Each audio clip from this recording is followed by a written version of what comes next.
Hey guys, Sandy here. Welcome back to the channel and welcome back to Sunday Night Mixed Media Backgrounds. I have a sheet of white cardstock. I pulled out one of my Dina Wakelet Media college papers and I got a variety of products. I have a loose idea of what I want to do, but not entirely sure. Hopefully it'll turn out. So let's see what I can do. Alright guys, so I'm starting out by using the July stencil of the month. I thought I was going to kind of use this as a background, and the layout was going to stay on the light side. There would be a lot of white showing through. That is not how the layout ended up. So this step was practically not necessary because I'm going to do things on top of it, and you're not even really going to be able to tell that this was on there. But that's okay. It's just another layer of color, so maybe it did do something. Who knows? But I do like that kind of ghosted stencil effect that's going on right there. I am going to tear apart my collage sheets here. I'm just going to use the heart parts. I'm sure I could use the other parts in my art journal or even on another scrapbook background layout if I really wanted to. I know a lot of you guys have been sending me well wishes and feeling good vibes and all that good stuff, so thank you. I finally got a doctor to give me some antibiotics today, so hooray.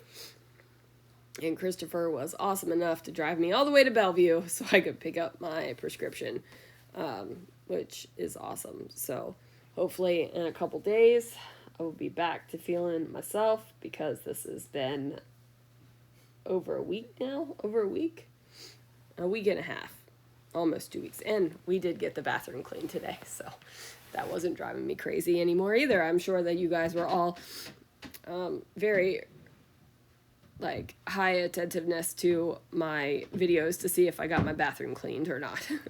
But anyway, I decided to use a Tim Holtz Distress Crayon with some spray, and I thought that I would do this as kind of like darker spots where the hearts were going to cover up. And I ended up basically doing a reverse packaging technique.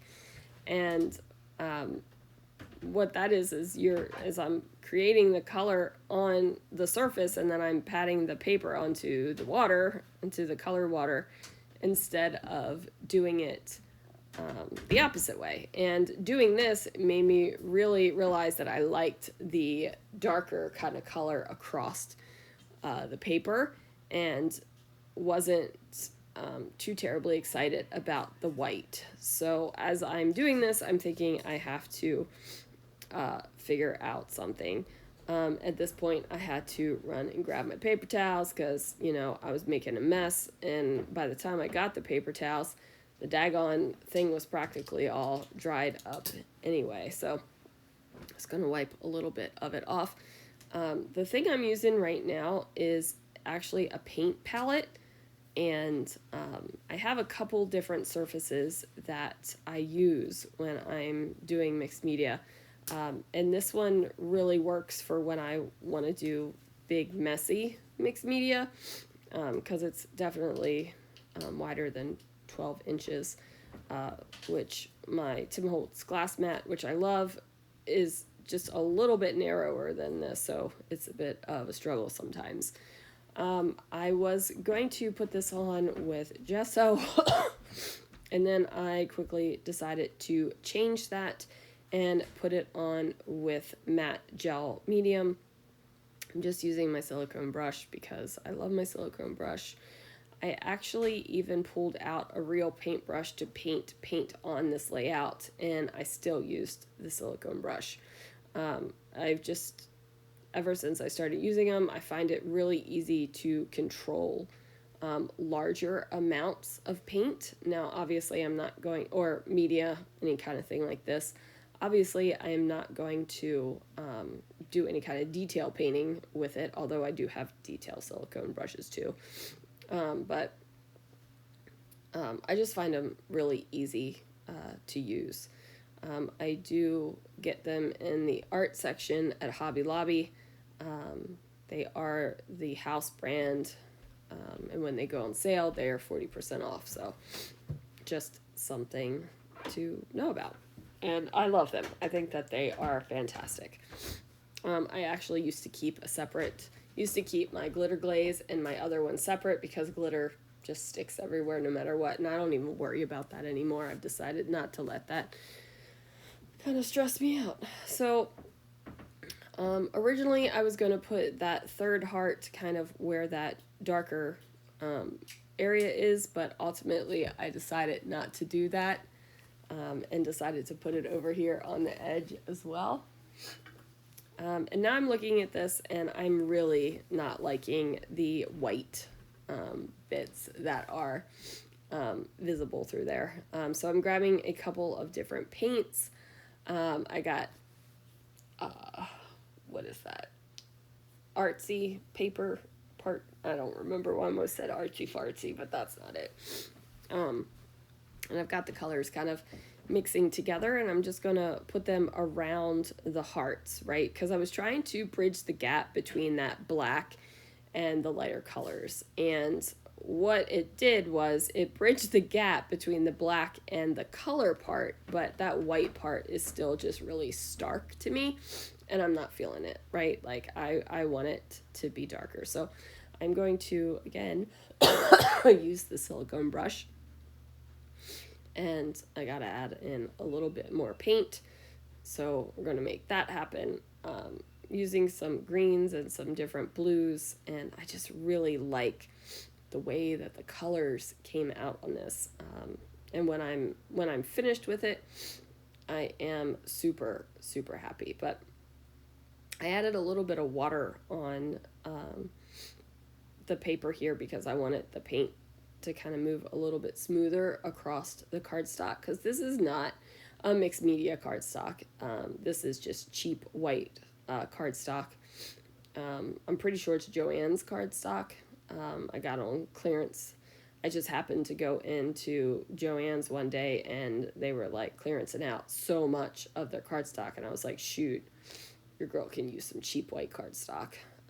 Especially when it's cheaper than I can buy it wholesale for the business, right? Like, who's not going to do that? I mean, I guess if you were a diehard certain cardstock fan, no matter what, excuse me, but I don't have that level of loyalty to a white cardstock. I just don't. I don't know. Do you guys have a level of loyalty to a white cardstock? I know that there are definitely people out there that do. And I know, so yeah. I mean, I used to buy close to my heart White Daisy on the regular, but I didn't feel the need. I think I even said I was going to buy a bunch when they announced they were going out of business, but I never did because I realized I wasn't that diehard. It wasn't like a do or die thing for me. So anyway, so as you can see, I am using the great and late 80s, early 90s paper towel texture technique. And I'm sure I've talked about this before, but when we lived in Maryland, we had a bedroom that was just soft and romantic and beautiful, and it had wallpaper, and I textured the paint. Man, it looked great. It's probably, if you look at it now, it'd be super dated, but man, it looked great. All right, so anyway, and then I'm going to grab a little bit of that green paint because I felt like the layout was starting to go a little bit blue, and I grabbed my Stencil of the Month again, and I'm just painting over it, and then you can see those lines, and the lines are really white. Like, I thought I had done a good job of kind of camouflaging that white, but these lines are really white. So I'm just going to paper towel it up again, and then get some more color on there so that the lines aren't such a stark white. Now, I could have been done with the layout at this point because I think that this looks great. I could have let it dry and then maybe bring in some stamps and stamp it, but I didn't do that. No, I just decided to go for it with my splatters, and I'm going to use a couple different splatters. I've got this one, which is a gloss splatter from Dina Wigley. I'm also going to use a black splatter. I think this is Dilutions. And I wish I wouldn't have splattered the black in the center like this. I wish I wouldn't have done that. But, you know, ultimately I am stupid happy with the layout or the background part at least. And then I think I do a little bit of green splatter too. And then I'm going to kind of wipe off the centers of the heart so you don't really see the splatters. You're still going to get the color, but you're not going to see the splatters. And then once I do that, that background is finished. So lots of fun. I made a mess, but I had a blast. Yeah, I hope you guys are having a great week, and I will see you guys again real soon for another video.